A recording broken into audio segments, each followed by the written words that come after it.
Did you know the railroad has been around longer than the United States?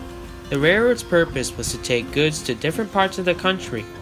The railroad industry used horses with rail cars that would carry goods wherever they need to go. By the 1800s, horses were replaced with steam locomotives. By the 1930s, diesel locomotives were introduced. By the 1960s, steam locomotives were sent to railroad museums for preservation on display for the public, or the railroad made a lot of money by scrapping them. Eventually, steam locomotives started to gradually come back to service, as a few of them, like the Nickel Plate Road 765, were able to make it onto the railroad mainline once again. But there's something about steam locomotives that make them so popular by many rail fans. I'd say they mean a pretty big deal because, well, mainline steam excursions they probably happen once in a lifetime maybe if you're lucky. But if you follow a certain group, then they have more scheduled and you can catch more than once. But if you're like me, you probably catch it maybe like once every now and then, so it's a pretty big deal. Just steam was so powerful. There's something about that machine that it was alive. Modern diesels, yeah, it's a box rolling down the track. Steam, you see all the moving parts, you hear it, you see it, feel it. You just can't compare to it. Mainline steam, it's something you don't really get to see often. It's a good chance to introduce the kids to what your elders grew up with, and it's a great way of teaching history in a way, because you don't really see steam engines a lot. A lot of them are confined to museums, a lot of them are confined to parks or static displays. It's just something you don't really see every day. So steam organizations, they have to get special permission and get cleared by a railroad, by a mainline railroad, in order to get their trains to travel on the main line.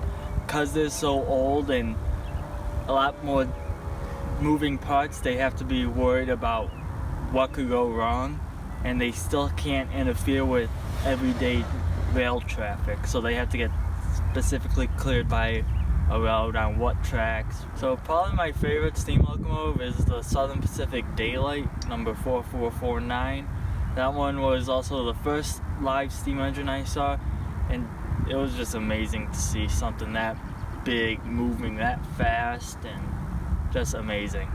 So when we trace the Nickel Plate 765, there's a lot of stress involved with it, which I don't think people realize. Is you need more than one person to do it. You need someone to focus strictly on driving, and then anyone else in the car can film. Very stressful because you're trying to get ahead of the train, and it's a train. They don't have to stop unless they have to. They can go 60, 70 miles an hour, where on a road where you really can't unless you're on the highway. But very stressful, but the payout is worth it. My first experience with a steam locomotive was probably back in 2007-ish. My parents took me out to the Westlake Forest train station along on the Metro's Milwaukee District North Line, and a steam locomotive was coming through. It was the CP2816, the Empress, and it was essentially one of my first steam engines I ever saw. In 2016, I managed to see the 765 on the nickel plate on the Varsity, which came through my hometown. I would see it again the following year at Joliet Rocket. I mean, usually seeing steam engines on, whether if it's a mainline run, it's kind of exciting because, well, you don't get to see those anymore. I mean, we get to see them in museums all the time, so that's kind of normal for me to see. But if it's on the active main lines, then it's a pretty big deal, I'd say, and it's exciting. It never gets old, never gets stale. There's several designs, several unique class models. It's just completely unique.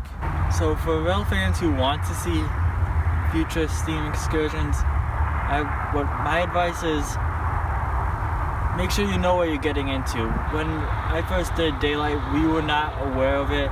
We didn't know anything about it.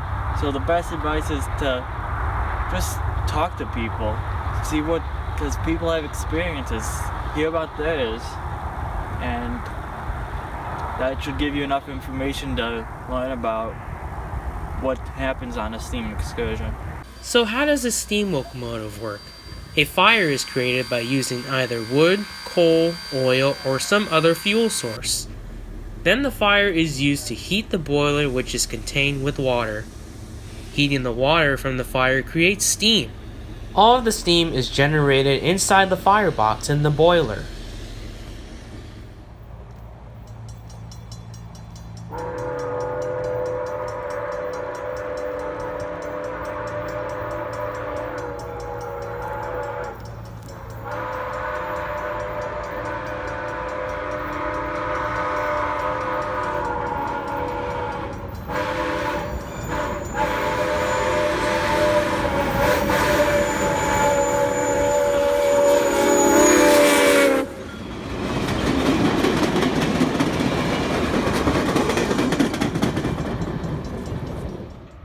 Meanwhile, diesel locomotives used in today's railroad typically takes up to 10 minutes to start up with the push of a button.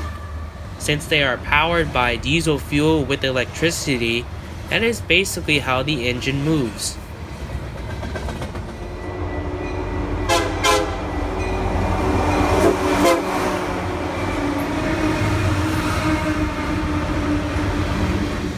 To operate a steam locomotive is usually a two-man job that includes a fireman and an engineer. The engineer controls the speed of the locomotive while the fireman regulates the fire to keep the engine moving.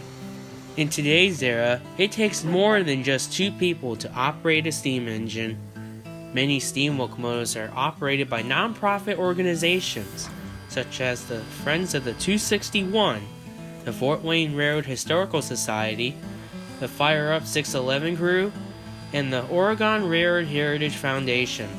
Subscribing to their emails by these non-profit organizations is recommended for rail fans so they know future mainline steam excursions. Those excursions may happen close by.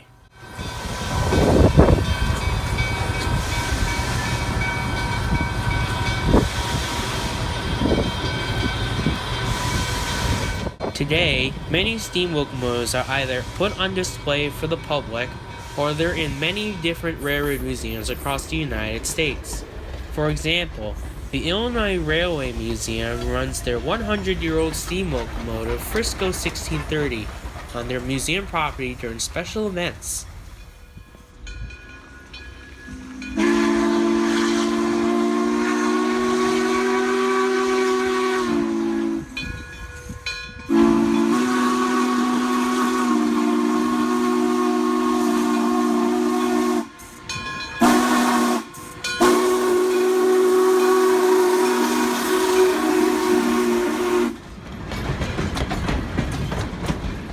The Illinois Railway Museum may even let rail fans work on the locomotive if they happen to sign up to be volunteers for the museum.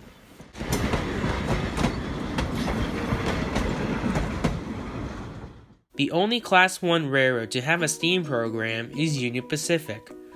They have 3 different steam locomotives in their program that they preserve and operate, like the Union Pacific Challenger number 3985, the Union Pacific FEF3 number 844, and finally the Union Pacific Big Boy number 4014, which is on the verge of returning to operation next year and remains one of the biggest anticipated events when the Big Boy finally returns.